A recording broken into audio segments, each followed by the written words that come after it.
নমস্কার বন্ধুরা, সবাই কেমন আছো? আবার একটা নতুন রেসিপি নিয়ে আমি চলে এলাম। তো আজকে আমি বানাচ্ছি নিরামিষ কষা আলুর দম। তো আলুগুলো গোটা গোটাই থাকবে, আজকে গোটা গোটাই আলুর দমটা বানাবো। খুব সুন্দর একটা নিরামিষ রেসিপি। তো চলুন দেখে নেওয়া যাক কষা আলুর দম কিভাবে আমি বানাই। তো প্রথমে আমি আলুগুলো এখানে ছাড়িয়ে সুন্দর করে চারধার ধারে একটু চিড়ে চিড়ে নিয়েছি, দিয়ে আমি এটা সেদ্ধ করে নেব। তো আমি এখানে নুন আর একটু হলুদ দিলাম, তো দিয়ে এটা আমি অল্প করে সেদ্ধ করে নেব। তো এই নিরামিষ আলুর দমটা খুব পছন্দ আমার। তো আমি ভাবলাম যে তাহলে আপনাদের সাথে একটু শেয়ার করি। তো সেই জন্য আমিও রান্নাটা বসিয়ে দিলাম। তারপরে আমি এখানে গুঁড়ো মশলাটা রেডি করে নেব। যেমন এখানে হলুদ গুঁড়ো, ধনে গুঁড়ো, জিরে গুঁড়ো, লঙ্কা গুঁড়ো, নুন, চিনি আর গোলমরিচের গুঁড়ো, এগুলো আমি আমার পরিমাণ মতো দিয়ে নিয়েছি। দিয়ে এটা আমি জলে একটু ভিজিয়ে রাখবো, তাহলে কী হবে, মশলাটা একটু ভিজবে। যেহেতু আমি এটা গুঁড়ো মশলাই করছি। আর এখানে আমার আলুটা সেদ্ধ হয়ে গেছে, দেখুন একটা আলুও ভাঙেনি, অথচ সব নরম হয়ে গেছে, সেদ্ধ হয়ে গেছে। পুরো সেদ্ধ করিনি, কেমন আলুটা কষানোর সময় তো আবার একটু নাড়বো। তো এখানে আমি প্রায় 70% সেদ্ধ করেছি। তারপরে আমি এখানে দিয়ে দিলাম সরষের তেল। এবারে তেলটা গরম হলে আমি দিয়ে দিলাম সাদা জিরে, শুকনো লঙ্কা, তেজপাতা। দিয়ে এটা আমি একটু ভাজবো। সুন্দর একটা গন্ধ আসবে, যেন পুড়ে না যায়, কিন্তু ভাজাটা ভালো হবে এবং গন্ধ আসবে। তখন আমি দিয়ে দেবো এখানে বেটে রাখা আদা। এখানে আমি একটু আদা বেটে নিয়েছি।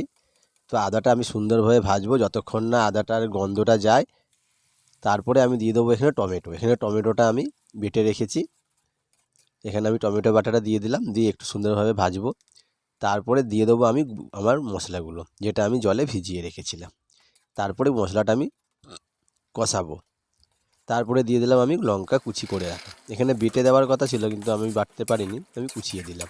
তার উপরে দিয়ে দিলাম কড়াইশুঁটি, দিয়ে আমি এটা সুন্দরভাবে একটু কড়াইশুঁটিটা সেদ্ধ করে নেব। তারপরে দিয়ে দিলাম আমি ধনেপাতা, দিয়ে সুন্দরভাবে আমি গ্রেভিটা বানিয়ে নিলাম। দেখুন কত সুন্দর কালার হয়েছে এবং তেল থেকে জল ছেড়েছে। তারপর আমি দিয়ে দিলাম সেদ্ধ করে রাখা আলুটা। এই আলুগুলো আমি চার ধার ধরে ছুরি দিয়ে কেটে নিয়েছি, ছিঁড়ে ছিঁড়ে নিয়েছি, যাতে ভেতরে মশলাটা ঢোকে, যেন ভেতরটা যেন ভালো হয়। তারপরে আমি দিয়ে দিলাম এক বাটি জল ওর মধ্যেই, কেননা যেহেতু এখানে আমার মটরটা একটু সেদ্ধ হবে আর আলুটা আর একটু সেদ্ধ হবে। তারপরে দেখুন কত সুন্দর হয়েছে। আমার রেসিপি রান্নাগুলি যদি আপনাদের ভালো লাগে, আমার চ্যানেলটা লাইক করে দেবেন, সাবস্ক্রাইব করে দেবেন। তারপর থেকে দিয়ে দিলাম আর একটু সরষের তেল। তো আপনারা একটু পাশে থাকুন, সাপোর্ট করবেন আমাকে।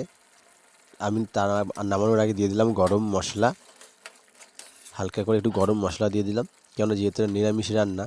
আর দিয়ে দিলাম অল্প ঘি, এতে গন্ধটা খুব সুন্দর আসবে। আর নামানোর আগে দিয়ে দিলাম ধনেপাতা, কাঁচা লঙ্কা কুচি আর একটু দিয়ে দিলাম, তো দেখতে সুন্দর লাগে।